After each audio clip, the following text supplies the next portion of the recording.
he strikes out too much to be a strong part of the lineup.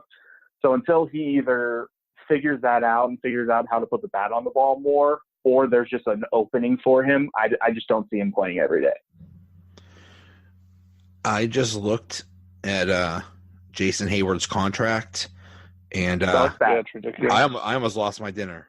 My goodness. Yeah, it's bad. You're paying. Here's the thing: the Cubs didn't even offer him the most money. The Cardinals did. No way. Oh, he just chose to get away from the Cardinals. Yeah. Well, you can't blame him. No, St. Louis smells like this. Oh my goodness. Yeah, this contract is nuts. No, it's very bad. 20 million this year, 20, and then basically 21 or 22 million dollars until 2023. Oh, yeah, it was what, 7 years, 184. Yeah. Yeah, 8 years, 184. 8. Okay. 8. Yeah, I thought it was 7. Yeah. Even better. Yeah, it's just you're just stuck with him, and and there was rumors of a possible bad contract swap with the Giants this offseason because they were looking for an outfielder, and there's talk of either a Hayward Samardzija or a Hayward Melanson swap, but I guess that never. I would have taken Samardzija back. The Shark. He's been bad. The Shark. Yeah, but at least Hayward plays he plays elite level defense still, and last season he was about league average offensively, which obviously that's not worth $20+ million a year, but it's better than playing average defense and below average offense. So he'd had the year before. So yeah, at least contributing something. Yeah, he's trending in the right direction. Every year around this time, there's all the videos of Hayward finally figured his swing out, and he doesn't figure his swing out, but we'll see, I guess, in a couple of weeks. But another disappointing player is Tyler Chatwood. Is there a hope for him, or because you're paying him a lot of money too for the next couple of years? He's bad. He's only allowed one walk though, and no, that was 9 until innings last pitched. night.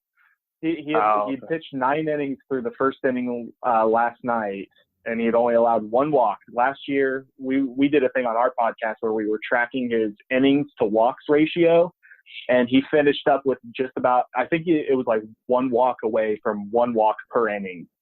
Nice. That's how many people he walks.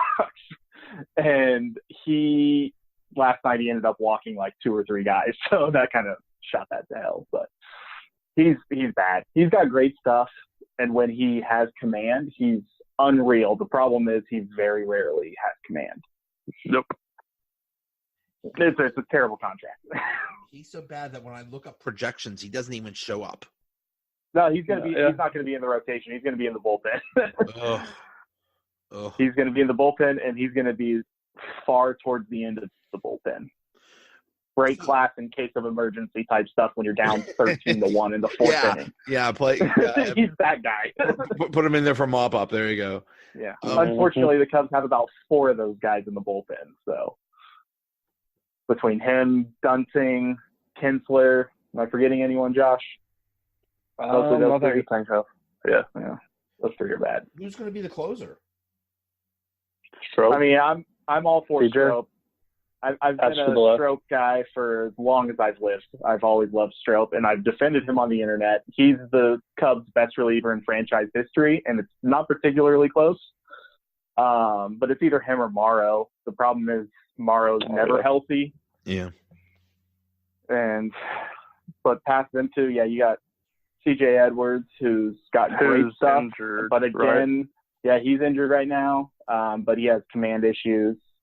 Then you've got Brad Brock, the big signing of the offseason, who has mono and is out for the foreseeable future. I had mono last year. His velocity is way down. And the bullpen is just a wasteland at this point. It's horrible. Oh, my It's bad. I genuinely don't know how they're going to close out games because Morrow's not going to be healthy for at least the first month of the season. And Strop has a hamstring issue. They say he's going to be ready for opening day, but who knows if there's going to be a setback. And if Strop goes down, that bullpen is in huge trouble. That's what happened down the stretch last season. Strop hurt his hamstring, and then the bullpen fell apart because he was the glue. We have some pieces in AAA. I think, don't we, Trev? Yeah, like Albert Alzolay he's the Cubs' top pitching prospect, which he's freaking hurt and working back from an injury. Once he gets back, I think he could be a strong piece in the bullpen. He's a starter by trade, but he's got great stuff, and he's very young. It might be a year or two before he's in the rotation, but I think he could be a great reliever for at least the second half of this season.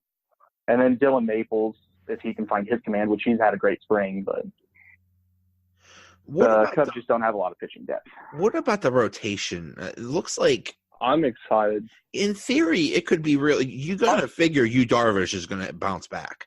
Oh, for sure. He hit 97 the other day. Yeah, he looked incredible this spring. I think he just needed some time to recover. He tried to push it last season and kind of fell apart on him. I think the rotation's solid as long as they stay healthy. There's a lot of potential there. And Quintana, I think, I always liked. I don't know. He's a great number 3. There you go. Yeah. And every rotation needs that. He's a guy. He's not going to put up like crazy numbers, but he's going to go out there and he's going to have a 3.5 ERA, and he's going to keep you in ball games, and that's what you need. Yep. And maybe Cole Hamels can. I love Hamels. Me and Josh had this argument on our last podcast because I think Josh is a lot higher on Cole Hamels than I am. Yes, I'm a Hamels guy. I think he falls back to earth. I think he's like 36, 37 years old. I think he kind of comes back to earth after that crazy second half he had last year. And I think the Cubs should have cut him loose and kept Drew Smyly because they project to be the same exact pitcher. And Drew Smyly cost $6 million and Cole Hamels cost $20 million. Yeah. And I mean, it could all come down to just a couple people bouncing back. If Darvish bounces back, and Chris Bryant is going to. We were basically missing an MVP last year, and and for some reason, Pacoda projects the Cubs to lose 15 more games than last year. I saw something. I forget what it projected the Cubs to finish last in the NL Central. Yeah, that was Pacoda. I want a record in last place. I want a record saying if the Cubs finish last, I will shave my head. I'll grow a mohawk. There is no way the Cubs are finishing in last place. I don't care. I have a tweet that kind of blew up that I said that if the Cubs finish in last with less than 80 wins, because it has them at 79 and in last place, that I would get a Cincinnati Reds tattoo. Oh my goodness! So, I took it a step further. Yeah. So see, we both have a lot riding on this. So. Right. But how do you think? I mean, this whole division is, in theory, real close. I mean, the Brewers are stacked. The Cardinals are stacked. Yeah. I don't think much of the Pirates. And the Reds are just weird. They changed their whole team. I don't know what to think about the Reds. Ask me about the Reds on like June 1st. Then I might have an idea of what they are. I mean, I think the Cubs, Cardinals, and Brewers could all win between 85 and 95 games. I think the Reds, if everything breaks just right, could win about 90. And I think if everything breaks wrong, they could win 70. I mean, I think the Reds are kind of, like you said, they're wonky as hell. I have no idea what to expect from them. And I think the Pirates are going to be one of those teams that, you don't want to play them. Like, you're not going to beat up on them. They're not going to lose games by a lot of runs. I think they're just going to have a tough time winning close games.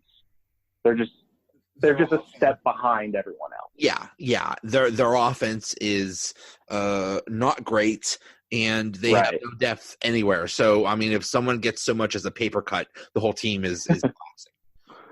So for sure. So yeah, but they have to wrap everybody in bubble wrap or something like that, when they're not playing. So, all right, guys, thank you so much. This was awesome. Travis and Josh from Grand Slam Podcast. It's at Grand Slam Pod.